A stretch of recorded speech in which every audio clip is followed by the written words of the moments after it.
This is Why So Mysterious, the podcast where we attempt to fill the gap between the bodies we have and the lack of knowledge around them. We're sharing our experiences and answering our own questions, with some help along the way, to destigmatize tricky, taboo topics. The triple T's.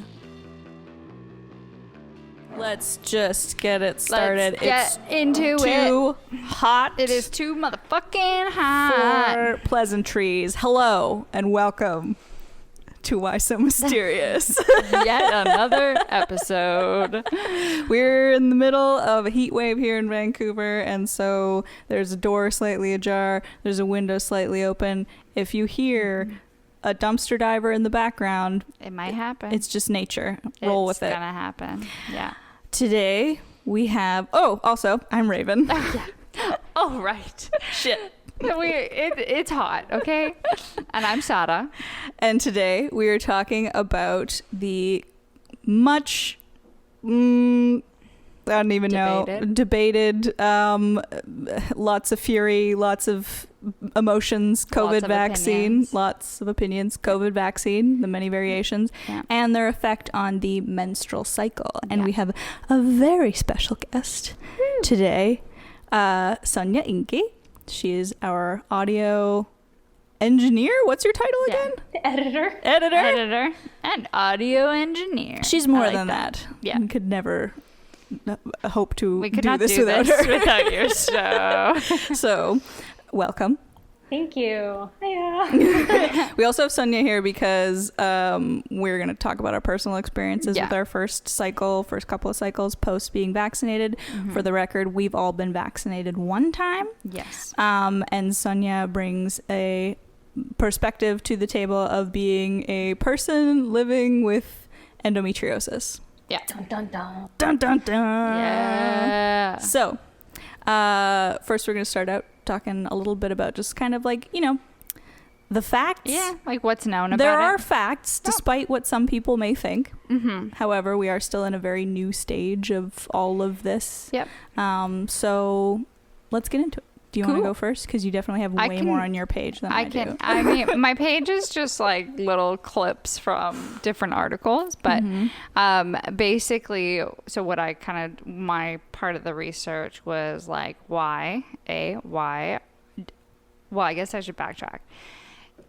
The like court of public opinion, or just like the bigger thing is that the vaccines are not saying your menstrual cycle will be affected, but Twitter, Facebook, Instagram, people are commenting, hey, like, what's going on? I've got either a late period, I've got spotting throughout, like before my period, I've got heavier flow, or really intense, more like PMS symptoms that you like increased PMDD, those kind of things. So that's more like it's anecdotal evidence of like just like people on social media, and like just like more people talking about it. There's also female doctors talking about it. Yep. There's actually a lot of female doctors putting out surveys about it. So I actually like filled out a couple surveys. Oh, cool. Of like, this is my experience, just to like help further science, because that's what I'm all about. So we can link that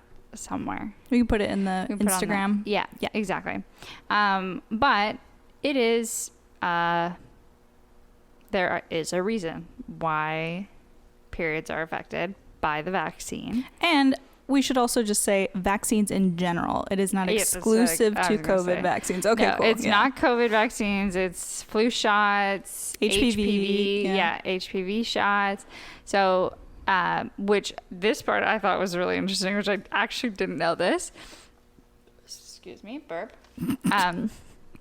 The womb lining, or the uterine lining, is a part of the immune system. And in fact, there are immune cells almost all over your body. So when you get a vaccine, the vaccine triggers immune response and multiplies within your body and triggers an immune response. Immune cells play a role in building up, maintaining, and breaking down the lining of the uterus, which thickens for pregnancy, then sheds in the form of a period. We all know that part. Yeah. But basically, after vaccination, a lot of chemical signals, so like just like natural chemical signals in your body, have the potential to be affected because the immune cells are circulating around your body. Right. So that's why they might trigger the shedding of your lining sooner. So you might get, or it might be a little bit, so you get some spotting, but you don't get like full-blown period. And also it can still happen even if you're on like a hormonal birth control that stops your period. And then I don't know if I don't want to like touch on this if you're going to talk about it too, but I have a little note about miscarriages that I found. I don't have. Okay. So other than it said it's not linked. It isn't linked. And so when I read that same information a little bit, because there is a lot of, I will just go out on a limb and say misinformation about miscarriages being caused by the COVID vaccine. And that does sound kind of scary when it's like it triggers your lining to shed. But your body wouldn't shed lining that is fertilized. Well, that's exactly it. Is the process of pregnancy is different than the process of non-pregnancy because once the placenta attaches, everything changes. Everything changes. So it's an empty womb. Exactly. That will it is when there's shed. An empty womb. I like that.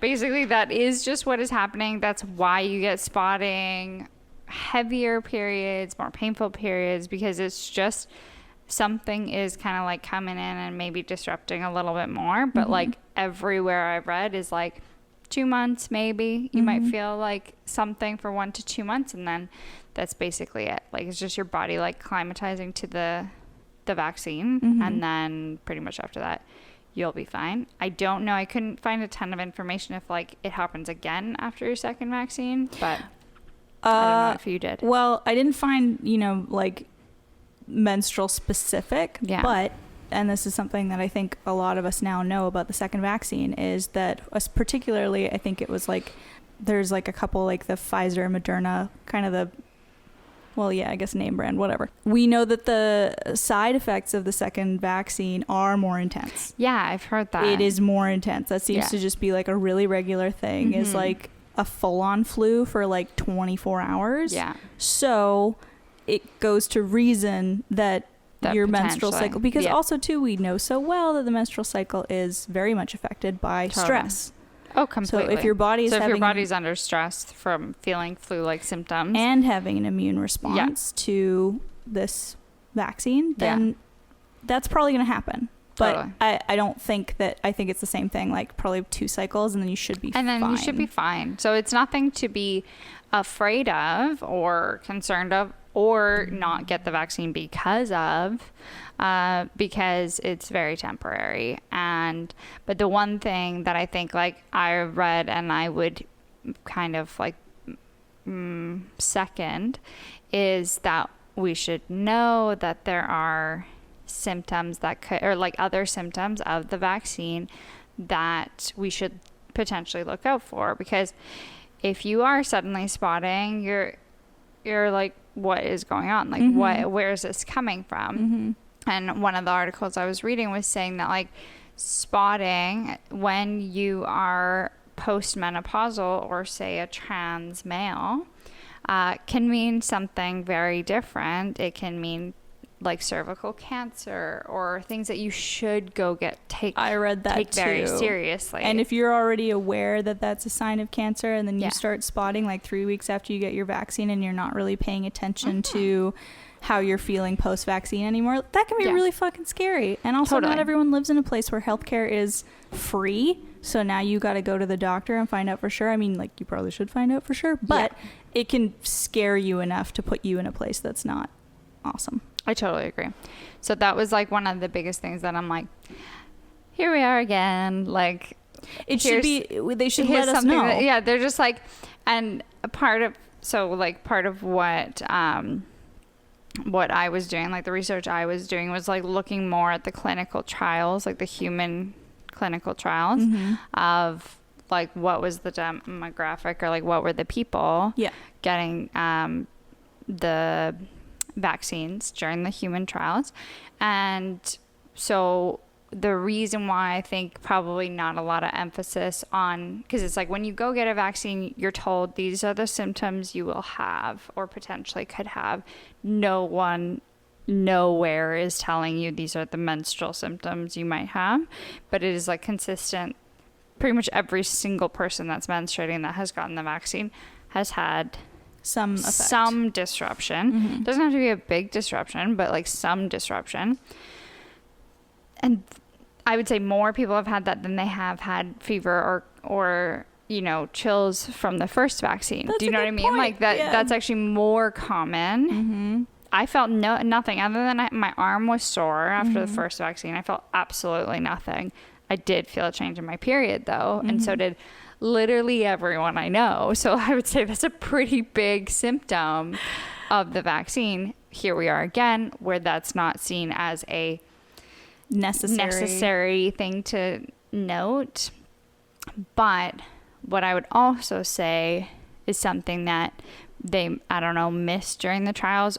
I don't want to say that because I don't want people to think that they weren't doing their job during the trials. Right. They were doing their job during the trials, but when the trials started in like July of 2020, the people dying from COVID-19 were seniors, were 85. Like the average death rate was like 85 or somewhere around there. And the people getting very, very sick were very, like 50 hospitalized, plus. 50 plus. And And so, they usually already, it seemed to me, maybe not, but like had like, you know, maybe they were like a lifelong smoker, or they were immunocompromised in some other way. Exactly. So basically 40,000 people around the world were part of the human trial. Likely the average age was somewhere in the 50s. which makes sense. Yeah, because 42% of the people in the trial were 56 and above. So out of the whole group of people, 49% were female.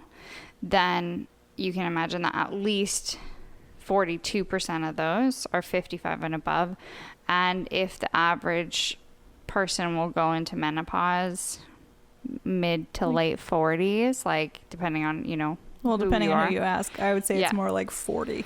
Yeah. You just never know, you know. Yeah. But like, you know, I would definitely say like even if only 42% were 55 and older, there's probably a chunk of the 60 or 58% that are the remaining women that could still have been in menopause. So it could have been anywhere, you know, up to 50% or whatever. Right. Of the females in the clinical trial were postmenopausal. So maybe some of them, because I have heard of postmenopausal females having like spotting after the COVID vaccine, which is like, you're kind of like, what the fuck's going on? I would hope that they would have probably alerted their clinics. I don't know. No, like the people running the trials. Oh yeah, I'm sure. I would hope that like, they would probably have like noted that. But it could also be that the focus was, do you have a fever, cough, cold, like sore throat, whatever. That was the questionnaire. COVID symptoms. You're so looking that for makes COVID sense. symptoms. So it just could have been like, oh, okay, that's like something, but it's not harmful, so it's not like so important. Who knows? But I would definitely say that's probably one of the biggest factors why it's not like, here's a pamphlet about COVID. Here are the symptoms you might find. And if you are a menstruating person, here are the symptoms you might find. Right. But it's like that nobody was talking about it until like social media was talking about it. But yeah, and that's kind of like where I landed. No surprise. Like, I think I wouldn't say necessarily that they didn't have a lot of menstruating females in the trial, because in other times, like research trials will not have menstruating females in them because they're just like, we don't want the hormones. We don't want to deal with that. We don't want the hormones. Yeah, we don't want that. I don't think that's the case, because in this trial they did have some, at least, because they don't say anywhere that they were like didn't do it on menstruating people.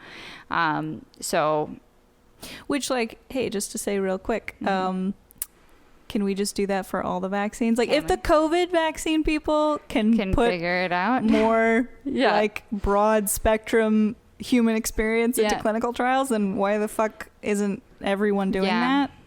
I just mean, saying. They probably had a shit ton of funding. That's true, but still, just, I know. You know. But that's why I'm saying, like, I don't think that they, like, purposefully excluded menstruating people. I think when you just dwindle it down of, like, okay, they were making a vaccine for seniors, pretty much seniors or people with high risk and stuff like that, because at the time, those were the people. Later, like, in the year, we started seeing more people of younger age getting COVID or getting really sick from COVID.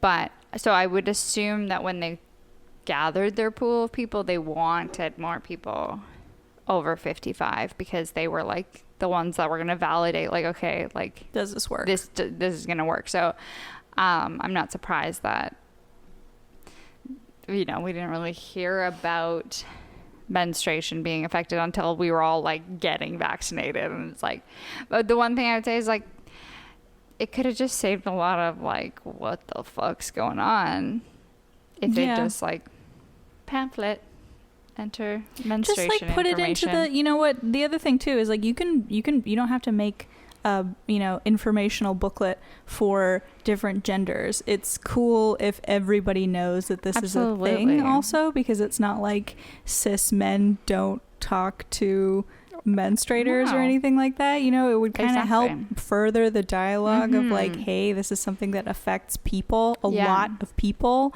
and we should have our eye on all of the things that might, and also just a way too to just be like, you don't have to be scared if you start spotting, you know, it's just, I don't know, now I'm getting but that's basically what I was able to gather. And then obviously I'll share my experience later. Yes. Well, you hit all of my points. Oh, wonderful. So that's the other thing too. Like we said, like we're all in the early stages of this anyway. And so I'm sure there'll be more information as we go along, but it would be really cool. Like, I would really like to have that be more of a dialogue when I go to get my second shot even. Like, we'll see if government listens to social media, perhaps. I doubt it. I doubt it as well, but who knows? Who knows? So I think that now we're going to transfer into talking about how this affected us. I, like a very naive person also, because it just wasn't part of the rhetoric, and that helps me not remember that side effects happen, was not expecting anything different with my cycle, but I was surprised. But I think we should start with Sonja, because yours is quite interesting. So I think you should give everyone a little background about, one, just being on the type of birth control that you were on, because it makes sense for the comparison. So I was on the depot shot. And I was on it for, I think, like 2 years. I don't know. Sarah knows a lot about this. Oh yeah, forgot to mention, this is my niece. She is an adult and she looks about my age, but there's no nepotism happening here. She's very well qualified. She's very well qualified. But so while I was on it, I obviously didn't have my period whatsoever, but you were like back-to-back depot shot. And when you have endometriosis, they recommend that you take it not every 3 months, but every like 10 to 11 weeks to keep it up, because at the end of like 10 to 11 weeks, you start to get the symptoms of endometriosis back. So I was just like pumping my ass. Literally. My left ass cheek with hormones. I love it. Thick hormones. Thick. It was a very, It was an experience. It was an experience. You could feel it. Yeah. And the shot was quite painful. Really? Because it's such a thick liquid and they have to do it slowly into a big muscle. Literally your ass cheek. Your actual ass cheek. Yeah. And they have to change ass cheeks each time because it can grow from the shot. Your butt cheeks? Yes. I'm going off topic. Yeah. Anyways, got off the shot in August 2020. And when I was on the shot, I had no endometriosis feelings, no symptoms, nothing at all. It literally felt like I was kind of on pause. Just for 2 years. Right. So by the time that you are about to get vaccinated, you've had your period a few times at least, for a couple months, and you are like full-blown endometriosis again. Yeah, like endobelly, heavy flow, like super uncomfortable, painful periods. Yeah, absolutely. All of the symptoms, like debilitating, like bedridden. Yeah. Could barely move, and thought multiple times that my ovaries were exploding. Yes. I remember, I will just say this, when I got the shot, I read back and forth that piece of paper that you get with a shot, and absolutely nothing about periods. No. Whatsoever. But I had seen beforehand on TikTok people posting that their periods were way worse than they had been before because of the shot. So I was expecting a fucking 911 call. Yeah, exactly. I thought that it was like over for me. Yeah. Oh, I forgot to mention, this is actually, I'm about to start my period when I get the shot. Oh. Yeah, were you like 2 days out? I was 2 days out, exactly. Yeah, and after I got my period for the first time after getting off the depot shot, I actually became really regular in my cycle, which was very surprising for me because I hadn't been previously. Yeah. But then when I came to the shot, I think, I got it on like the 25th. Like the vaccine? The vaccine, yeah. So I usually get my period around like the 27th. Okay. And I remember being like, I needed to prep myself. Like I got everything ready for the worst period that I could possibly imagine. And I was ready to just call into work and be like, I'm so sorry, I'm not coming in. Like this is not happening. And then I get the shot. The next day, I kind of was like you, just like it hurt my arm a little bit, but nothing bad. And then the next day, no period. Were you feeling any like PMS symptoms? Like were you bloated? Were you cramping? Were you like anything like that? I could feel it like brewing. Very familiar with that feeling. Brewing, yeah. But it felt different. I don't really know how to describe it. Like it just felt like kind of previously, like I've been on like 4 different types of birth control. When I was on the pill, it kind of mimicked that more. When I was on the pill and I would get off the pill and have my period, then it was like I could feel it, it hurt, but it didn't make me like want to crawl into a dark hole. Right. Okay. Right. So it was like milder than you were. Okay. Yes. Okay. But then I kept going and there was just no period coming, but it felt like it was in like the brewing stage for like a week straight. So how late were you? I was a week. Exactly. A week late. Oh wow, okay. And I had not been that late for a very long time. I was like a teen. Yeah. But then when I had my period, it wasn't that bad. And I feel kind of like, I feel like I can't be saying this with endometriosis because it's like always so bad. Yeah. But it just wasn't, obviously I had like a really, really swollen like stomach. It felt like everything was just gonna like, I was gonna burst out of everything. Yeah. I was really, really tired. Yeah. And is that the time you slept like 14 hours? And didn't show up to work? And we thought you died.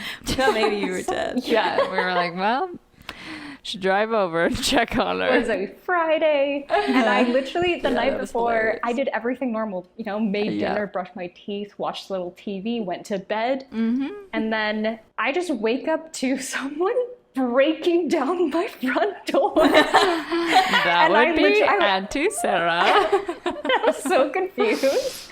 I was like, what the fuck is that? Like, I thought maybe it was the kids upstairs or something. And then I'm like, wait, no, I think someone's knocking on my door.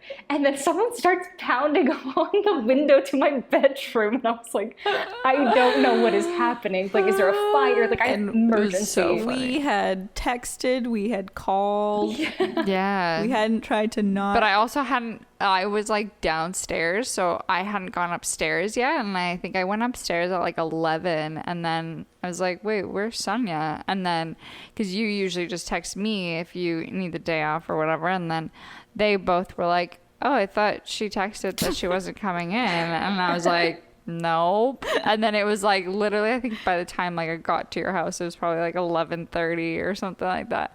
And then I literally was just like banging on the door. I was like calling you while banging on the door and you still weren't answering. And then I got to the window and, you know, it was banging on the window. And then she just like pulls the curtain and she like opens the window. She's so confused and she's like, what? She's like, what time is it? It's like, it's almost noon. In my head, we also just make this very long eye contact.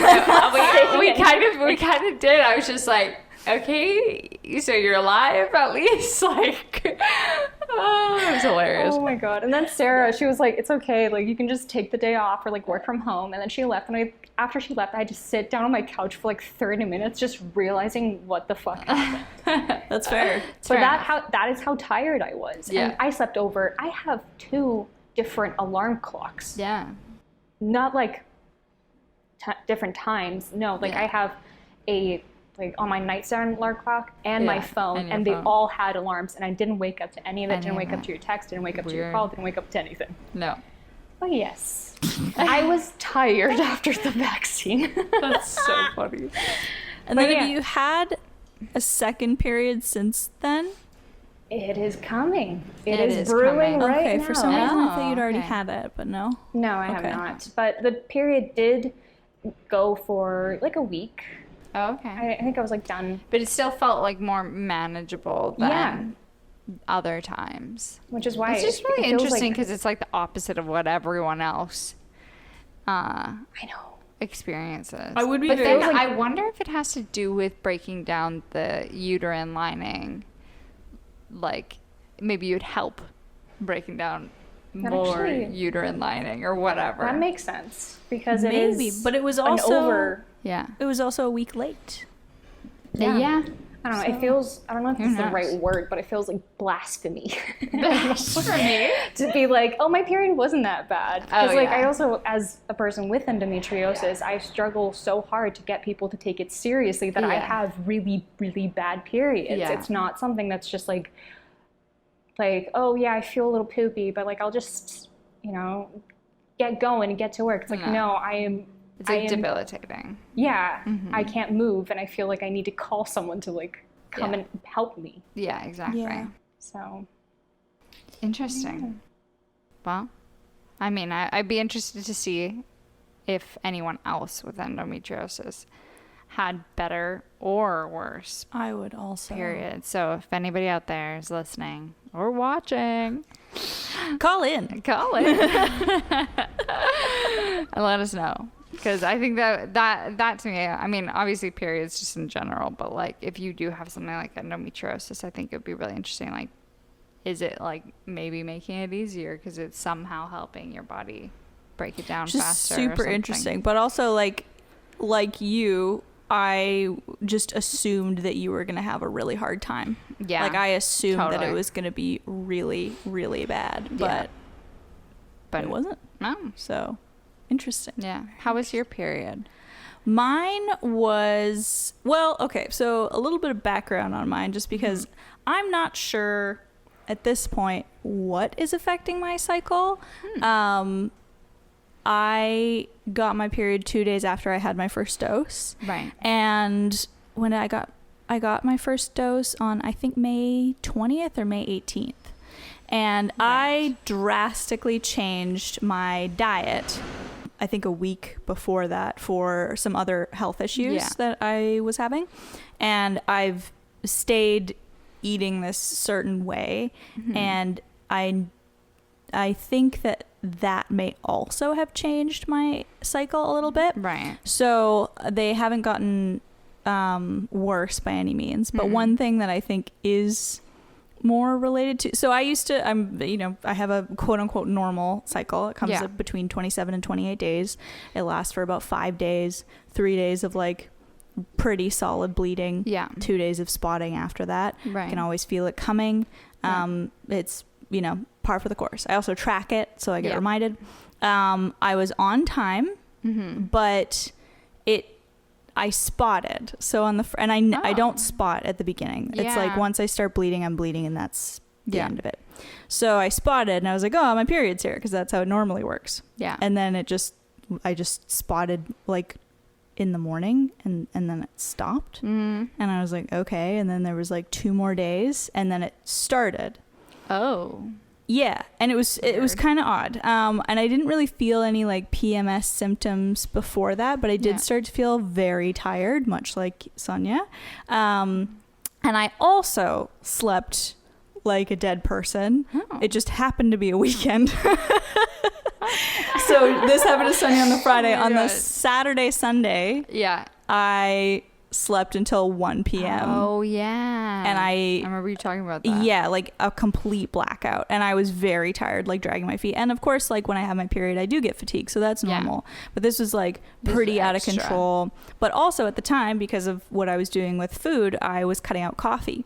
So I was like, maybe it's cutting out coffee. So there were all these things kind of happening at the same time. Yeah. So my first cycle was kind of like a little, I would say, like, not stunted, but just like kind of like sideways. Yeah. But like, fine, whatever. Nothing crazy happened.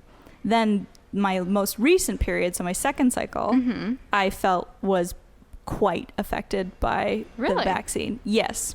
And again, it could very well be my change in diet. Right. But I do think that potentially the pain that I felt maybe was more effect. Because here's the thing. I, had a little bit of bloating, had a little bit of cramping.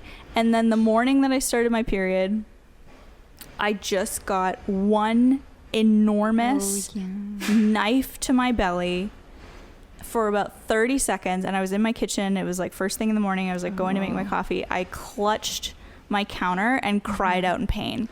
It hurt so bad. It was a lot of pain, and it was all at once. And then that was it. I didn't cramp the rest of my cycle, like at all. I've also completely stopped clotting. Oh, okay. The consistency of my period has completely changed. But again, like some of the stuff I don't really know. The color is also completely changed. Really? But like darker or lighter? Lighter. And brighter. Which I know when your period blood is, or just blood in general, is brighter, it means more oxygen is moving through you. Yeah. And I would say that's a good thing. So that's why I kind of feel like it's related more to my your change health, in like lifestyle than it is to the vaccine. That's true. So I was doing a lot of things like in tandem. I would say that I haven't had any, aside from that one really, really painful cramp, I haven't had any adverse reactions to my change in cycle. Interesting. Also, my second period was a couple days late, so it could be that as well. So I would say it was mostly just that one huge jab to the abdomen. Yeah. And other than that, I haven't really felt anything. But I am also very curious for a second dose. Yeah, me too. What could happen with that? Yeah. Terrified. Well, let's hope it just gets even better for you. Yours might be. Who knows? And then you had mine was weird. Mine was pretty weird. So I got my first vaccine like smack dab in the middle of my cycle, so like probably right around like ovulation or whatever. So I was like 2 weeks out from getting my period when I got my vaccine, and I have a little bit of a longer cycle, so about like 30 days, sometimes 32. And I tracked my cycle, and I think my app had predicted me at 28 days though. Like that's usually, even though I keep telling it, it's at least 30. It's like, are you sure? Yeah, are you sure? Most people are 28. But anyways, and so on my app, I could see that I was supposed to get my period on, I think, this Saturday. On the Thursday, I got, like, literally, like, Thursday morning, I was, like, starting to feel a little bit crampy. And I was like, oh, weird. Is my period coming early? And then we were driving into work, and I had, like, the heat on, like, the seat heaters. And I was like, oh, fuck. Like, I'm really starting to get, like, bad cramps. And I literally, like, recorded it because I was like, this is, like, the worst cramps I've ever had. I've twice had like really, really bad unexplained cramps. One was like about a year ago, just over a year ago, and then now like it was just like extremely painful. I was like curled up in the in the car, just like, oh my god, get to work, because I knew we had the TENS machine at work. We just got an office TENS machine. Yeah, we got an office TENS machine, and I was like, oh my god, I just want to get to work and like fingers crossed this thing works. And then I had a class that morning. Like I'm taking that financial class, and I was like, and so I remember logging on because I came in and I was like, oh my God, like sticking this TENS machine on. Literally, like at this point, I'm like shaking. It was actually so painful. And then logging into my course, and I was just like, no camera, like can't do this. And thankfully, the TENS machine actually, like, it literally helped so much. Like it felt super uncomfortable. That was the only thing I really didn't enjoy wearing the TENS machine. But then I kind of was like, okay, well, I don't feel my cramps anymore. Probably took like maybe 10 minutes, and then it just seemed to like kind of calm my cramps down. And then I took the TENS machine off, and I was like, okay, like, and then it was just like a dull cramp for the rest of the day. But it literally felt like I was like giving birth to something. Ooh. It fucking hurt. And then I didn't get my period for like 4 days. I think like 4 or 5 no, it was the Monday. So from Thursday to Monday I didn't get my period. I got my period on the Monday, but it started with, again, like I had cramps on Monday. And I was like, oh, like I just I feel like my uterus is so heavy when I'm like starting.